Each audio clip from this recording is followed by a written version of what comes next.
Cebu was a budding city in the 19th century. The city had the fundamental components of Hispanic urbanism. The emergence of Cebu as a world port in 1860 boosted the city's growth, kicking off a quarter century of unrivaled economic and agricultural expansion in the province. The lifestyles of the time reflected the greater material affluence that came to the island at the end of the Spanish era. The affluent landowning and merchant families resided in large residences that were furnished and ornamented, and these wealthy households came to define the lavish lifestyle of Cebu's 19th century elites. So today we will be looking at life in a Cebuano household in the Parian during the 19th century. But before we get started, make sure to subscribe to the Kabilan Center channel. It will help us create more content for you. Now time to look at some old money.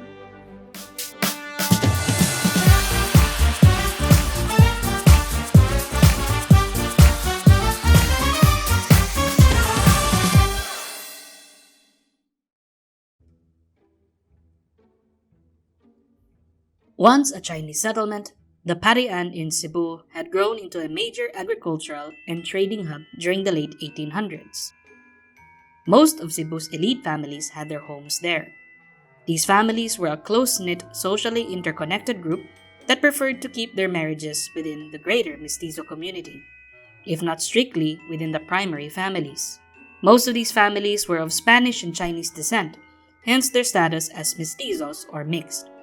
These old money families made their fortunes through trade and land ownership, and so the thriving neighborhood also became the hotbed of commercial deals and property ownership.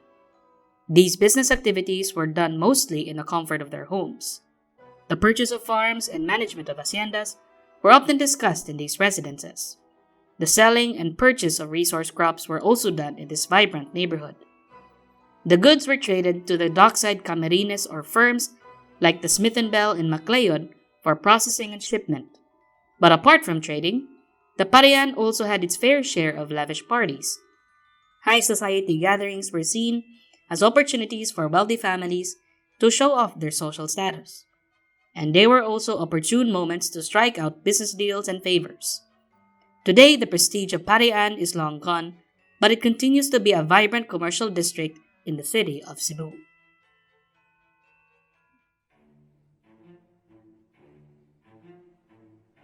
A balay na tisa is a type of residence that was popular during the Philippines' Spanish colonial period. It is an improved version of the pre-Hispanic payag or bahay kubo. Known for its use of masonry in its construction, it used stone and brick materials and later synthetic concrete, rather than just full organic materials of the native style. In Cebu, as well as other parts of the Visayas, coral stone material was more widely used. The craft of cutting coral stones was elevated into a fine art with blocks fitting so precisely into each other that not even a razor blade could be inserted between blocks.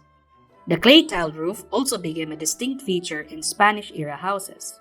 It boasted an architectural influence from Chinese structures, so it was no coincidence that houses in the Parian had Chinese elements as the area had once been a Chinese district of Cebu.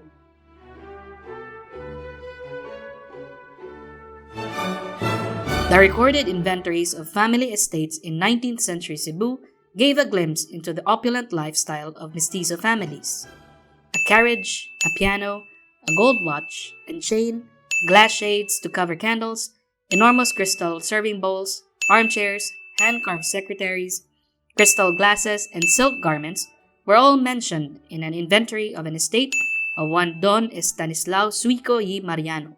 In addition to household items, he had 6 residences and 1 empty lot in Cebu City. His estate was worth 77,230 pesos. Despite having amassed considerable wealth, the mestizos in Parian were fond of gambling and ostentation, particularly in clothes. Because of their riches and how they spent them, mestizos became arbiters of fashion. 19th century Filipino fashion was heavily influenced by Western Hispanic styles that were modified to adapt to a warm tropical climate. Dresses and long-sleeve polo shirts, made of various fibers and ornate jewels and ornaments helped define the Filipino mestizo look. The materialistic nature of 19th century Cebuano households presented a lifestyle which showcased their status symbols as members of high society. And if one is part of high society, one must adhere to the norms of decorum. Etiquette and formalities were properly observed with such scrutiny befitting a European socialite. The lifestyle practices of Cebuano elites during the 19th century were heavily influenced by European norms at the time.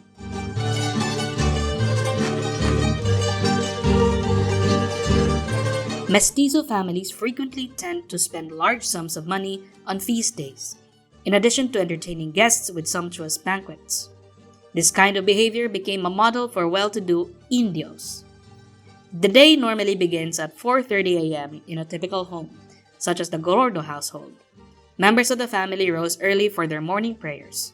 Breakfast is then prepared by servants and served between 6 to 7 a.m. After breakfast, the female members went about their chores. Lunch is then served at noon, and following lunch, most of the family members would have a quick nap or siesta. At certain times of the day, the women of the household would either entertain themselves or some visitors. The men, however, would spend much of the day doing business and other outdoor activities. By 7 in the evening, the household would gather for a night novena, after which dinner is then served, usually at around 8. In the case of the Gorordo household, Bishop Juan Gorordo, the first Filipino bishop of Cebu, would normally come to visit his family in the early evening, remaining for an hour or two before returning to his residence at the bishop's palace. On Sundays, Bishop Gorordo would celebrate Mass in the family home and was attended by certain family friends and neighbors. Many old affluent families had a priest in the family, harkening back to a time when the clergy was the major method of intellectual and social progress for Filipinos.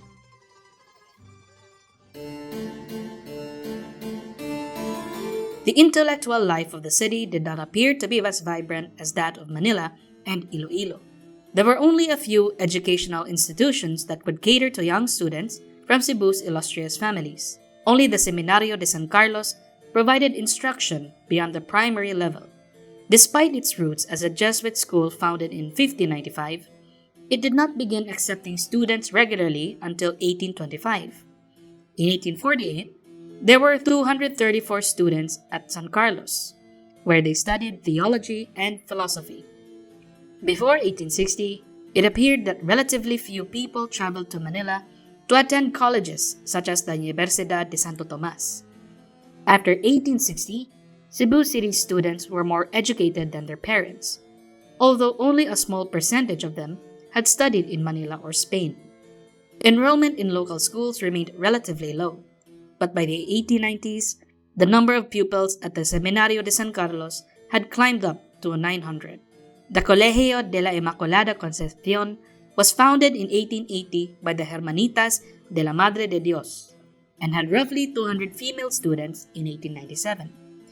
Several mid-19th century Cebuano households, such as the Suicos, Climacos, and Osmeñas, had tiny private libraries of 40 to 60 volumes.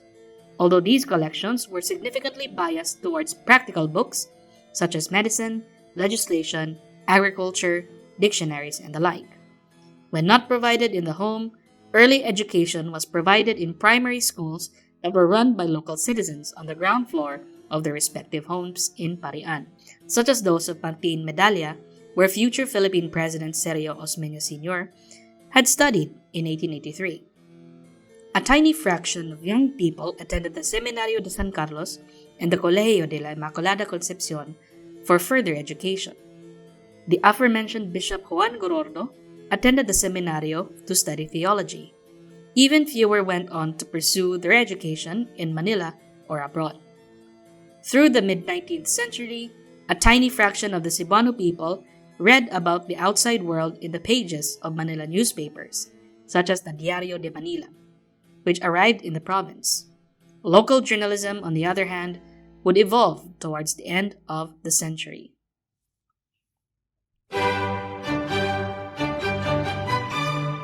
In 19th century Parian, the district fiesta was celebrated on the 24th of June and was prefaced by 9 nights of prayer or novena at the Plaza Parian. When celebrating their fiesta, some Parian households are estimated to have spent to around 3,000 pesos, a staggering amount at the time. According to records and inventories, the wealthiest families of the time were accustomed to entertaining in grandeur. Many of them hosted lavish feasts, dressed well, spent money on amusements, and had a busy social life. The Spanish newspaper El Comercio once poured admiration on the Parian festival in 1891. Spanish zarzuelas such as La Paloma and El Amor y El Almuerzo were expertly staged before Cebu's high society. The event was organized by Don Roque del Mar, the mayor of the Parian district, and Vicente Rodriguez, another district official, and was held in the square of Plaza Parian. Activities such as cockfighting, gambling, serenatas, circuses, and even horse races were among the lavish entertainments in those days. Public festivities or fiestas, on the other hand, were mostly religious, with feasts of patron saints, Easter, All Saints' Day, and Christmas, when pastores or groups of colorfully costumed children would perform at private homes. One unique religious festivity practiced by Cebuano households was the Fiesta Señor, or the Feast of the Child Jesus. Households like the Gorordos would hold what is called the Sinog, a dance ritual where devotees would utter verbal prayers of praise and thanksgiving, penance, and petition for one's needs while dancing and reenacting the Battle of Mactan. This ritual was practiced every feast day on the third Sunday of January. Today, this tradition is still being practiced in the grounds of Casa Gorordo. So what do you think about life in a 19th century Cebuano household? Let us know your thoughts in the comments down below. Remember to like, comment, and subscribe to the Kabilan Center channel for more interesting facts you would like to hear. And we hope to see you in the next episode.